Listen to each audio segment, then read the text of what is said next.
Peace, everybody. I'm your host, Siquoyia Blue, and today I want to talk about, well, first, let's start with the fact that this episode today will be my 100th episode. I am ecstatic.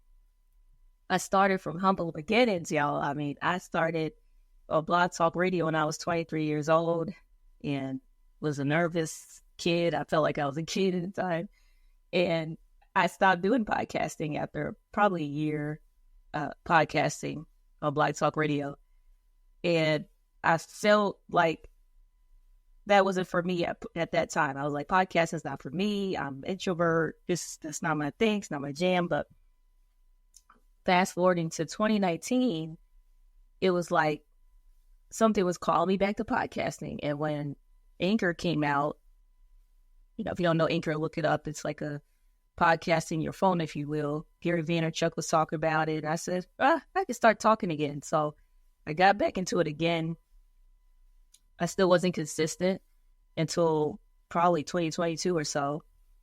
But I still started and I didn't stop it. And I was gaining some momentum and also excited about it. Just sharing my stories and whatnot and what I've learned and my perspective and open to help somebody else. So I am so happy that I got to 100 episodes, and I don't know how long I'll do podcasting, but I know one thing. This is amazing feat is going to be something that's going to go down for history for years, and people may one day find my podcast episode 2055 and be like, who is that? Who is that? Listen to my stories and what I was going through at the time, and also listen to all the various guests that I have on the show and learn from them.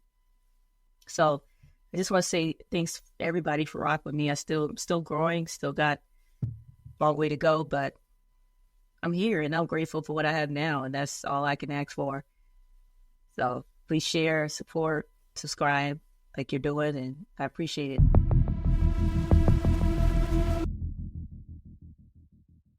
So let's get into today's episode. So I've been reading this book called Parable of Sower. What was it? Let me make sure I got that right. Parable of the Sower by Octavia Butler. And I found out about this book. I was on TikTok just strolling one day, and this young lady was talking about the book, and I said, let me check this out. And even though, if anybody knows me well, I have a lot of books that I buy on. I'm trying to catch up on my books.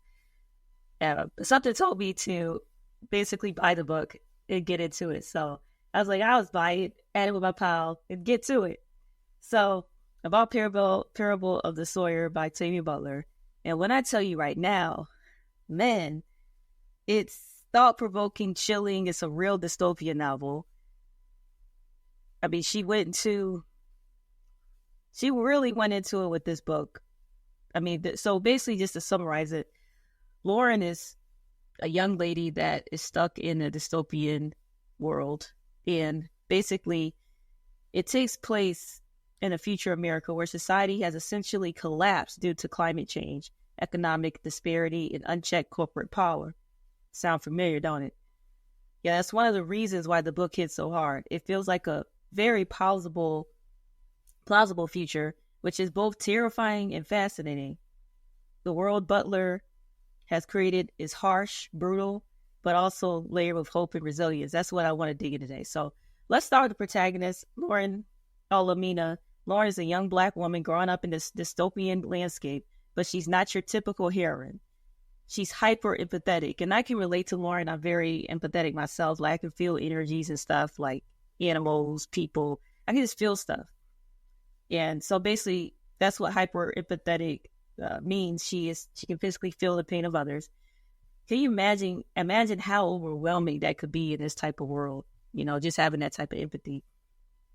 And that just makes you think about the future, how really nothing's real. Everything's made up. And I always say it all the time, rather believe me or not, that's up to you. But everything's made up. We're on a floating rock and we're dealing with all this crap.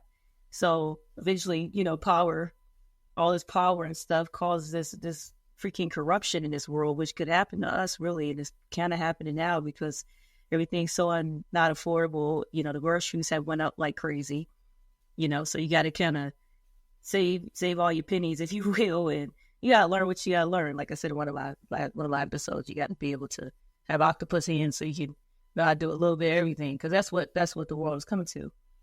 But what I love about Lauren is her foresight and how her mind is always in motion. She's developed her own belief system called Earthseed. And at this point in the book, I'm really starting to see how Earthseed is more than just a survival tactic. It's a philosophy rooted in the idea that God has changed. Now that's such a powerful concept to me, because it completely shifts the way you think about power and control. Instead of fighting change, Lauren teaches that you should embrace it, shape it, and make it work for you. That's a lesson I think we all could use, especially in today's world where things feel so unpredictable and out of our hands.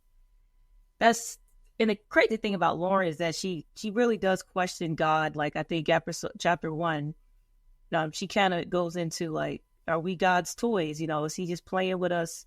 Because why are these people on the street getting hurt? Why are they suffering and stuff? Why is this happening? Why doesn't God save them? So she starts questioning things. Even though her father is a pastor, she questions things. And I think that's interesting, because I've always been a curious person myself. I question things a lot, and that might be good. Right, sometimes good, sometimes bad. But I think it's interesting that she challenges it in her mind. And she can't tell everybody, because some people just, they ain't ready for that stuff. So, but I also want to touch on the word building in Parable of the Sower.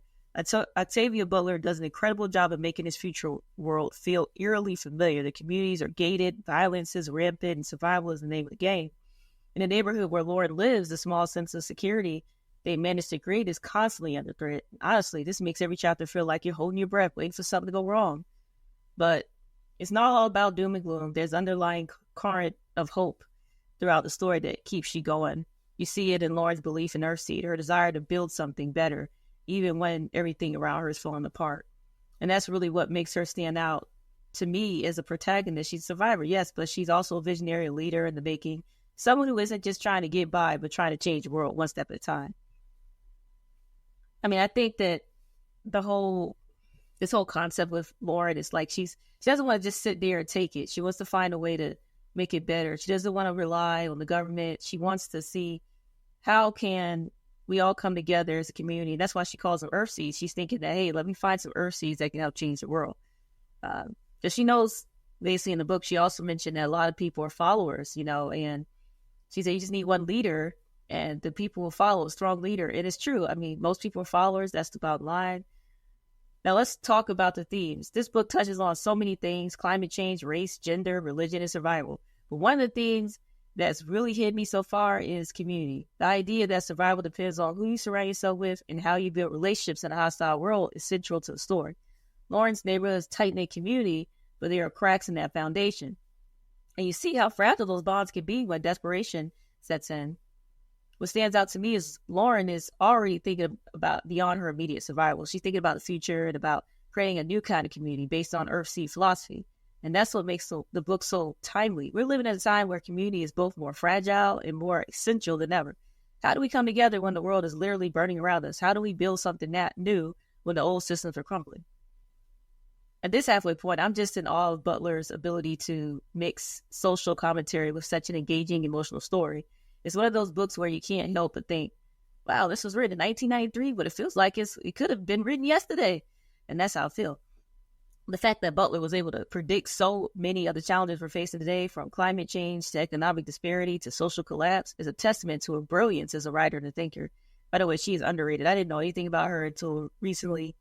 I mean, she's a beast. And I mean, I've been someone that's been in the book since I was probably 20 years old, just looking into different authors and stuff. That I probably heard her name a few times, but I just never got her book until recently. So, but I think she should get some more attention. Before I wrap up this discussion, I want to share one of the quotes that stuck with me so far. Lauren says, "All that you touch, you can change. All that you change, changes you. The only lasting truth is change." I don't know about y'all, but that hit me like a ton of bricks. It's such a simple but profound truth. Change is constant, whether you like it or not. It is up to you. See, that's the thing too. She also wrote in there about adaptability. See, a lot of people say, okay, I don't want AI to come, or I don't want this to happen, or whatever they're scared of. The thing is, we got to learn how to be adaptable. And I remember I was working at this one job. I was working for the government when I was like 25 years old. And they laid off a lot of us. I'm talking hundreds of us and stuff. And I said, man, why does that happen to me? I didn't get what I want to get done yet. I had stuff I wanted to do. And I was talking to a friend on the phone that day. And he said, this life is about improv. I see what you mean. So you got to learn how to improv. You got to learn how to just go with what's happening and move with the current. I was like, man. So after when he told me that, I never forgot that. And when basically Lauren in the book mentions adaptability, we got to learn how to adapt to what's going on. Like you can't go against everything because we not the powerful ones. The people that own the world are billionaires and stuff. Contrary to popular belief, you think it's the government. Billionaires own the world. So therefore, you have to learn how to adapt with the times. How can you survive in this time? How can you make it work for you? And that's what I like that about Lauren. She's thinking about that. She's reading about how to grow plants and how to grow food and stuff like that. She's doing the work. And I think that's what we need to do now. So yeah, that's where I'm at with Parable of the Sower right now. I can't wait to see where the rest of the book takes me because I'm not even finished with the book. I just read half of it, but I had to get on here and talk about it so far because it's been mind-blowing to me. I feel like I can relate to Lauren so much because she thinks a lot like me in a weird way. So I can't wait to see where the rest of the book takes me. I'll definitely be back with more thoughts once I finish. But for now, I'm just in awe of how timely, powerful, and thought-provoking this book is. If you haven't read it, I highly recommend you picking it up. It's the kind of book that stays with you long after you put it down. So thanks for hanging with me today. And as always, if you got thoughts on Parable of the Sower or anything else I've talked about, hit me up. I love hearing from y'all. Don't forget to subscribe, and I'll catch you on next episode. And remember, y'all, adaptability is the key. It's the way to win. So stay safe out there, and I'll be back soon talking about part 2 because I definitely have to talk about it. I got to see how this ends. All right, everybody stay safe. Peace.